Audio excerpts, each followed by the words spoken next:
Hi, welcome back to the Change Leader Insight Show. This is the podcast where we explore what it really takes to lead transformation in today's fast moving workplaces. I'm your host, Jessica Crow. I'm also the founder of Apogee and the creator of the art and science of change leadership. And today we're going to talk about why brand matters. Excuse me, and M&A. So if you've ever been through a merger or an acquisition, you know that it is one of the most challenging and often emotional changes an organization can go through. There's structure, there's strategy, and then there's brand. And that's why I'm so excited to have here with me Sue Kirchner. She is the founder of Brand Strong Marketing and the host of the Turbo Branding Show. Sue helps founders and CEOs of thriving businesses ignite growth by leveraging one of their most valuable assets, their brand. She's here to share why brand strategy isn't just a marketing tool, but a powerful lever for transformation. Sue, welcome to Change Leader Insights. So happy to have you here. Tell us a little bit more about who you are and kind of how you got to where you are, and then we'll dive into some of the questions. Absolutely. Well, first and foremost, thank you so much for having me on, Jessica. I'm very excited to be Yes, here. And you were a guest on my podcast, and we had such an amazing conversation that I'm excited that we get to continue it here on yours. same. So, let me tell you a little bit about my background. I started out in just marketing communications, worked for Motorola out of school, which was not a huge marketing branding company. But I was fortunate enough that I had grown up overseas in Latin America. Oh, wow. So I got to work at Motorola in the cell phone division at exactly the time when it was starting to take off with the flip Very cool. phones and things like that.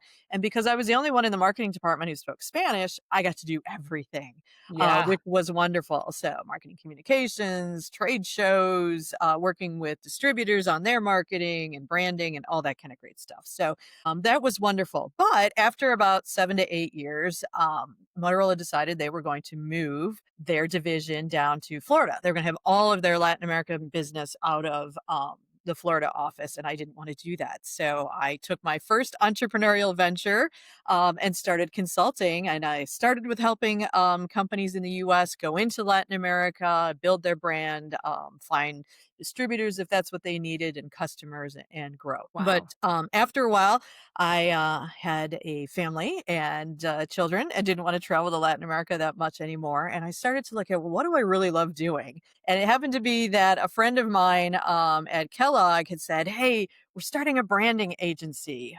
Would you come and work with us?" And that's what kind of ignited my love for the brand, the Mhm. upfront foundational part of the marketing process. So I worked there for a year with her. An ad agency was the owner of that particular, startup. And at the end of the year, decided, nah, he was going to stick with marketing and advertising. And so there was three of us who then jumped and said, you know what, we could do this ourselves. We're going to start Yeah. our own brand Yeah. consulting business.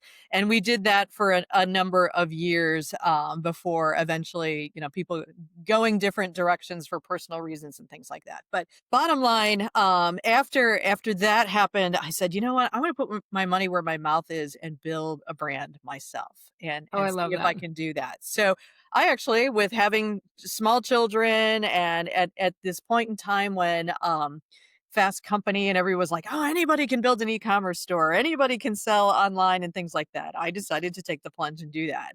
Yeah. So I learned a tremendous amount about brand building, e-commerce, how to drive traffic to your site online, because as an e-commerce platform, if you have no traffic, you have no business. Right. I learned I learned all about content. I learned all about sharing your story and emotional connections online and things like that. So did that business for about 8 years until, unfortunately, Amazon kind of crushed all of the small online retailers. But that's when I said, all right, now I got to reinvent myself one more time. And that's when I started Brand Strong Marketing. And I was like, you know Mm. what? I'm going to take everything from my past, roll it into this moment and say, I love the brand strategy piece. And now that the marketplace has kind of gone online and digital, and Mhm. I've experienced building brands online, I'm going to go ahead and leverage that and move forward. So for about 10 years now, I have been working with brand strong marketing and helping clients that are starting to scale. This is Mhm. the market that I absolutely love. Is kind of like between the 1 million all the way up to maybe even 20 million. But these companies are going through opportunities of rapid growth. Right. They're going through opportunities of merger and acquisition as a means to get to that growth. Mhm. And they found that to attract more customers, to attract the employees to serve those customers, and to attract the capital needed to pay for all of this growth, they need to have their brand story down pat. Right. They need to tell people this is who we are, this is how we're unique, this is where we're going forward, this is our customer base, and here's how we're different from the competition. And that is, in my mind, the most essential part of scaling is being able to articulate all of that. And the brand is the core. Yeah, no, that makes a ton of sense, and I'm guessing and that this is often an overlooked area, which is why you're here to help. Yes. When during M&A, many leaders focus on the operational side of what's happening. So what role does, you kind of alluded to this, but what role does brand play in making the merger feel real and meaningful to employees, customers, investors? How does the brand really aside from telling the story and making those connections, like what kind of advice are you giving to leaders that are going through that process? How do they really need to dig into the brand piece? Yeah.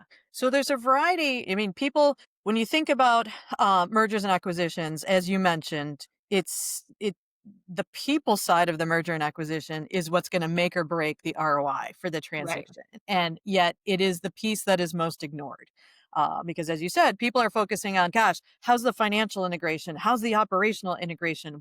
What's our IT integration? And things like Mhm. that, or what's our products? But they stop concentrating on the customer and they Mhm. stop concentrating on the employees during this big transaction because there's so many moving parts.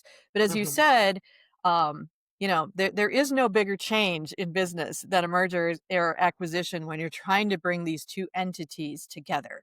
But the brand can play a huge role for a variety of different reasons. One is as the executive teams are working on the transaction and how is this going to work and where is it growing or going, the brand can serve as kind of the beacon of this is the vision of where we're trying to go. And it can provide clarity and focus for making those integration decisions Mm. in terms of, well, which customers are we going to concentrate most on? Which markets are we going to concentrate most on? How are we going to integrate our people? If you focus on the brand and where you want the company to be going, which is why Mhm. you're doing this transaction to Right. begin with, then it's easier to make strategic decisions. So in that case, the brand can serve as a guide to the executive team throughout this process. The second piece of it is as you know, with any change management Mhm. initiative, there has to be communication because without Right. communication, how are you going to get buy-in, right? Right. And the brand is only as good of any organization is how its people deliver on it,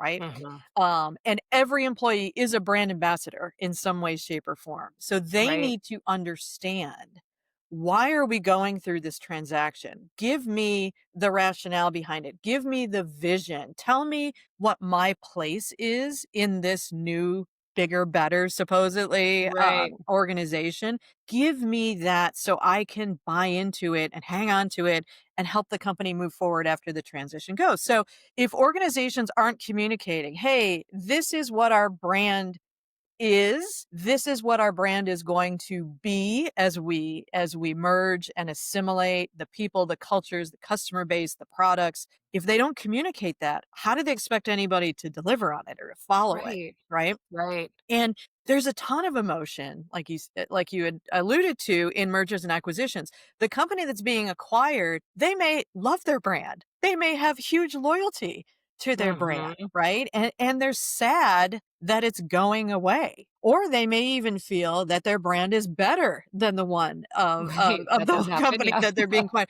I worked for a steel company a long time ago through their merger and acquisition, and we did focus groups around the country with the customers of the acquired company before the merger Ah, to find out how they felt about it and things like that. And one of the hardest things I had to do was come back to the CEO of the acquiring company and say, they have a better brand.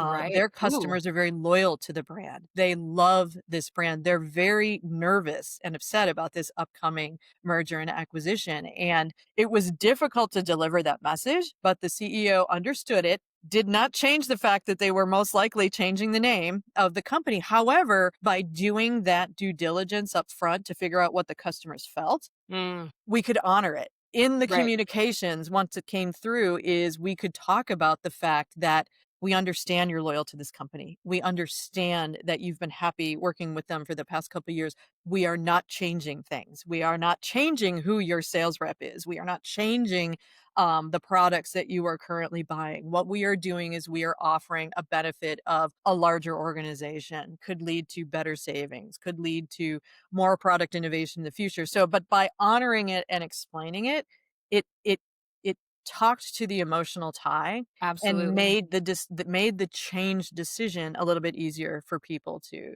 To absorb, right? process.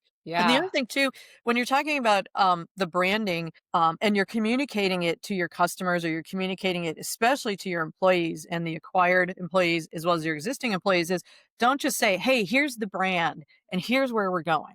You need to share the stories of what that brand looks like in action, right? Mm, So if you could talk about, well, our brand is all about bending over backwards for the customer and delivering the utmost of value. Well, that may mean something at company A, and it may mean something completely different at customer B. So right. you need to share the stories of how that looks in action. And so that's one of the things with brand training is start communicating it pre deal so that Mhm. people understand it, and you can even figure out where maybe someone's gonna push back on your vision Right. or your brand, and so start communicating that up front, communicate during the actual transition, and then afterwards, make sure that you're still including brand training, consistently in meetings, in annual, company get-togethers, in strategic planning meetings, in your onboarding. So anytime you bring on some new employee, let's talk about what the brand is. The So brand so means, yeah. those are kind of those the things that some of the tips that I talk about. And then one of the things that you and I talked about on my podcast is with any change management initiative, Mhm. you need a steward, right? You need an ambassador. You need Yes. someone who's going to lead the change, right? Well, branding needs a leader as well. Usually, the CEO or the founder is the steward of the brand. They're the Mhm. ones who need to communicate it, walk the talk, share those stories of what it looks like in action. And the same thing with this with the merger and acquisition, the brand can be communicated throughout this very tumultuous time Right. of change. They need to really make sure that they are the steward of it, but you can also appoint some brand ambassadors Right. around the merger and Right. acquisition. So maybe it's leadership from the team that you're acquiring, and maybe it's leaders from your side, and together they become the brand ambassadors that help smooth the transition during the merger and acquisition process, whether it's talking to customers, whether it's talking to employees or shareholders or investors or even vendors and strategic partners. So, Yeah. Oh, I love that. You've just dropped so many golden nuggets of wisdom. So people who are listening, they're probably I hope y'all are taking notes because this is great. And I yeah, also want to just kind of unpack this the brand thing a little bit more as it yeah, relates to having people talk about so in the change management world, there's an understanding that whomever is leading the change or is responsible for change management, we talk about vision a lot and the okay, importance of casting the vision and having leaders talk about the vision and telling that story. But what isn't necessarily there, which you're bringing to light, which I think is a missing factor in many cases, is talking about the brand right, along with that vision. Because when you're vision casting with the change, right, you're saying, here's how the future could be, it's describing often what the future state looks like with a new process or system or way of thinking and behaving. But there's not as often that tie back to the brand and what that looks like. So I love that you've reinforced that through brand training and all the things that you just mentioned, right? Like that needs to be Right. a part of the vision, a part of the story. And I don't think that's happening as often as it needs to. And that's why I think M&A is a challenging experience for so many people going through that. Right. And I also love that, you're talking about brand ambassadors and change management. When you're thinking about change champions or change agents, you're really bringing that together. Not just people who are going to say, I can, I advocate for this change and I'm going to help steer it forward. They're also talking about what it means from a brand perspective, which is so valuable because you're bringing it all together. That's the anchor, not just where are we going, but the brand is really what does it mean to us and what does that mean for the company. So I really love how you've described all the things that leaders can be thinking about when going through Mhm. M&A from a brand perspective, and really how powerful it can be in tying the change management elements that are so critical during a major transformation like that together. So from your perspective then, Yeah. what are some of the biggest mistakes an organization can make during a merger as it relates to brand, and what Yeah. would you do differently? Okay. So there's a couple mistakes. So the first one, which I find very interesting that people don't spend a lot of time on, is before the deal, before the merger or the acquisition, there should be a brand audit done on Mm, both sides, right? mm. And this is kind of what I talked about with the steel company. They Yeah. did do that, which was lovely. But I have worked with so many, especially in that space that I play, the small mid-market space, is where they said, "Oh, we acquired this firm because they had such a we felt their brand was so strong and had a great reputation in the marketplace." And then post deal, they find out we were mistaken, Oh, that it yeah. actually did not have a great brand in the Oh. marketplace, that maybe it did at one time, but Mm. lately I'm dealing with a current client where they purchased a company, are going to lead that, and they said, "Well, we purchased it, and part of the deal price was the brand name valuation." And then Mm. once we got into it, we found out that as the founder of the company we purchased was on his way to selling the company and on his way out, things started to fall apart operationally, Right. internally. They started to upset customers. They started to spend less money on important things in order to make the valuation and the numbers of the company look good and Yeah, things I like bet that. this happens a lot. Yeah, so at the end of the day, what they were saying is they said, "We don't regret buying the company. What we regret is the extra, valuation that we paid for on the Right. brand, and it wasn't Ooh, there." So that's the first thing is, and I know M&A deals, a lot of times they go quickly. It's like, "Oh my gosh, here's an opportunity. We need to jump on it." But right. take the time to really understand of the firm you're acquiring or merging with, what is their brand equity in the marketplace? That's Is so there smart. loyalty from customers? Does it Yeah. mean anything, right? So that's one mistake that gets made. The second mistake that gets made is like we talked about is you ignore the people side of it. And you ignore the emotional ties that people have to the brand, whether it's customers having those ties or whether it's employees having those ties. So communicate, communicate, communicate. Even in large public companies that I've worked with, whenever there's a merger and acquisition deal on the table, you're not allowed to talk about any part of the deal until Until it's done. it's done. Yeah. And it's the FCC regulates that hugely. However, you can always talk about the brand and the vision. What you were talking about Mm, is, where are we going? Why are we doing this? How are we going to be bigger and better after this deal? You can have that communication constantly yeah. before the deal happens. It's not secret. It's not insider trading. Information and things like that. So use the brand as that inspiration point, as that guide, Got as it. the vision of where we're going. So that's the first thing. And then like I talked about communicating internally pre-deal, day one communication is very important. On the Mhm. day that the merger and acquisition deal is cemented, this is the other thing people don't miss sometimes is, have you changed your voicemail message?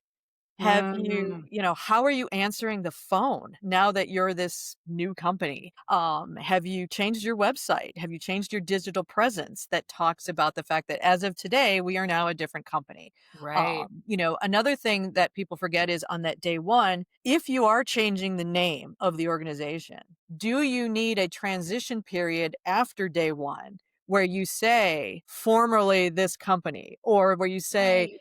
we were, this is the combination of these two firms. Do you need to avoid any market confusion where you may have a Yeah, customer who, oh, I've bought from this firm for years, haven't bought from them from 6 months, but I'm going to call them now to help me with a problem. And they call the number and suddenly it's a different name. And they're like, wait, what happened? right, Where's the company that I used to work for? So you may on your website, even on your voicemail message, for a limited amount of time, depending how often you service your customers, you may need to reference the fact that we were so and so. We are now now we this are, yeah. company. And things like that. So that's another thing too, is you don't want to create confusion in the marketplace by not addressing the fact that some people, if you've changed the name, tell people you changed the name Right, right, from and this let to them that, and yeah, honor that for a specific period of time. We also talked about not naming a champion, a brand ambassador, someone who's mhm, going to kind of keep track of the temperature of the change pre, during, and post merger and acquisition, and sharing stories of what's going on. But again, it's in honoring that loss. One of the toughest things I had to do, as you were talking about emotional, is especially for companies that are scaling and growing. mhm, There were 2 companies coming together in the textile industry, and the one was kind of they'd been around longer, they were bigger, they'd been around for about 75 years. The oh, company was wow, started by the CEO's grandfather, mhm, but because they were kind of private label and in the background in the textile industry, their name really had no equity in the marketplace. They wanted to get into retail, so they were acquiring a company that had a very strong retail brand, uh-huh, for buying things. So the hardest thing was to kind of say, well,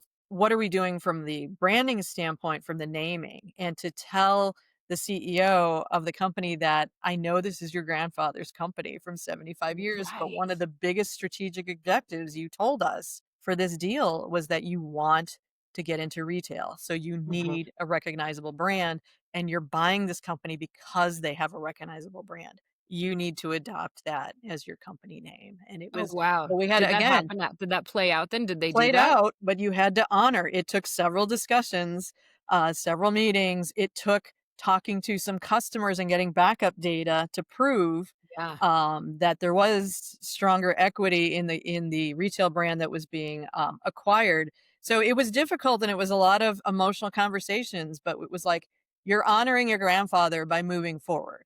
You're honoring your oh, grandfather yeah, by building a bigger company and taking the foundation of what he created and now taking it to the next level. In your history, you can still talk about the name, the old name, mhm. but as of right now going forward, this is where it's Almost at. like an ego check, and then you're leveraging the power of brand to help make decisions, as you said at the beginning of the Right. podcast. That and coming full circle with the emotional piece too. You've talked about letting people know what's not changing. You've talked about the importance of letting people know what is changing and having Mhm. that, linger for some amount of time, whatever makes sense based on how often the organization services its customers.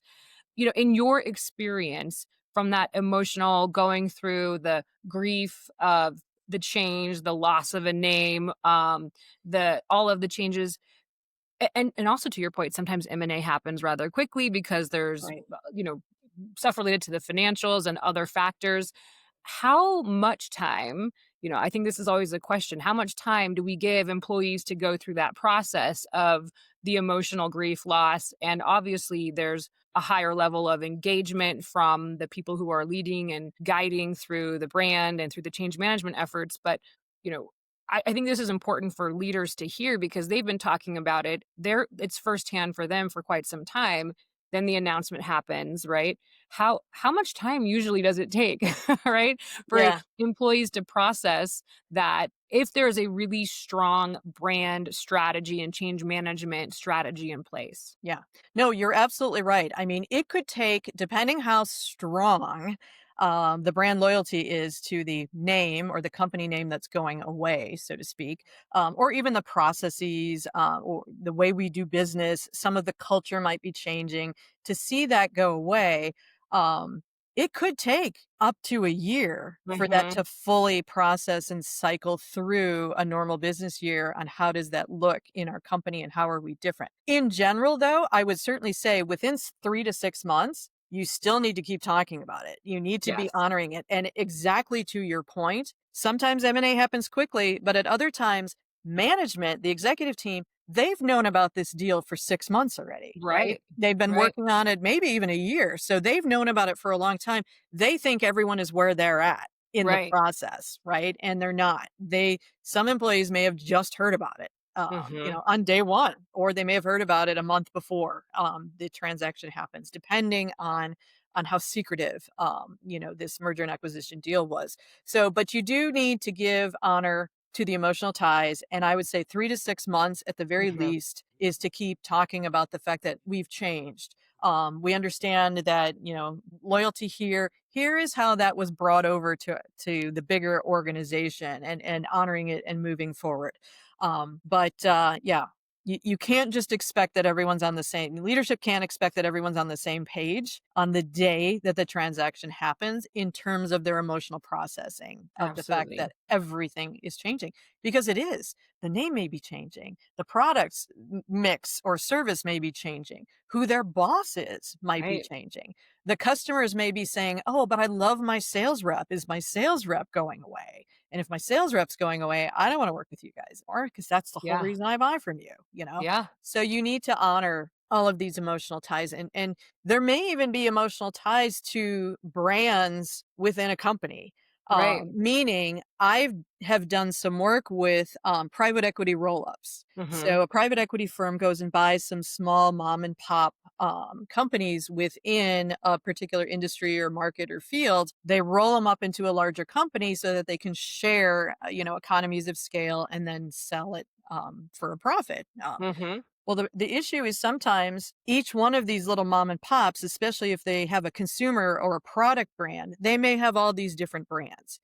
Now that you've rolled them up, you may have a mishmash of brands that are overlapping, products Mhm. that do the same thing and have different brands, and you might have to look at your brand architecture, or you might have to look at your I call it, the family of brands that you have now required, and make Mhm. some tough decisions on, you know what, we bought a company that makes, let's say windshield wiper blades, and we bought another company that makes a different kind of windshield wiper blade. Well, this company's brand is well known in the marketplace. This one is not. So we're going to go ahead and rebrand it as this. Well, the mom and pop founder of that company may be devastated, right? Right. They spent all this time, energy, and money building up this product brand. And now all of a sudden you're telling me that you're going to take it away. Right. So again, it goes back to communicate why the change is happening, communicate why it's going to be bigger and better for everyone when this change happens. And that should ease a lot of that fear that most people Yeah. have in regard to change. Yeah, and the with the important, doing this well after the day 1, right? 3, 6 months, sometimes a year, and Yep. I think what I have seen, having been through M&A, and having witnessed it, kind of being on the outside as well, is that that doesn't happen to the extent that it should, right? It's like Right. the first month, there's a lot of fanfare, and then everybody goes back to focusing on the technology and the operations and the restructuring and all of that, and the brand story that sort of falls to the wayside. And so you've done an amazing job of articulating why brand is so important during a major transformation like M&A, but also it gets me thinking about all different types of changes that are happening in the workplace and why brand is so important alongside vision and story and helping people understand what's going to be better and how they're impacted. This has been such an illuminating conversation, Yeah. and you're so knowledgeable in this space. What are there, any final tips or advice for people who are, in an organization that is either getting acquired or going through M&A, any final tips that you haven't yet shared, or just anything you wanna double down on? Yeah, well, I'm definitely gonna double down on if you can audit the brand you're acquiring That's before you great. acquire it, please Yeah, do so. It could save you a tremendous amount of money, in the purchase price and things like that. And I very smart. also would recommend that if you're a company looking to sell, spend some time in building up the equity of your brand because you can get a multiple on your sale price if you can prove the loyalty that you have with your customer base and how Yeah, much equity you have in your brand. So that's definitely a big one that I tell business owners is, are you looking to sell in 5 to 10 years? Well, what are you doing to build right that now to brand up build up so the that you brand, can yeah, add a multiplier to the sales price of your organization. They just brilliant. they think about it at 6 months before they're gonna sell it. And It's they're like, like, "Oh, well, "Crud." Yeah. brands are all about building relationships with people, whether it's your Mhm. employees, whether it's your customers, whether it's your strategic partners or vendors. So whenever there's a relationship, you need to treat it as such. You need to Mhm. honor the strength of the relationship that's there. You need to communicate, and you definitely need to, like you said, give change time to infuse, to settle, to get through that initial gut fear reaction of, "Oh my gosh, something's changing, I don't like it."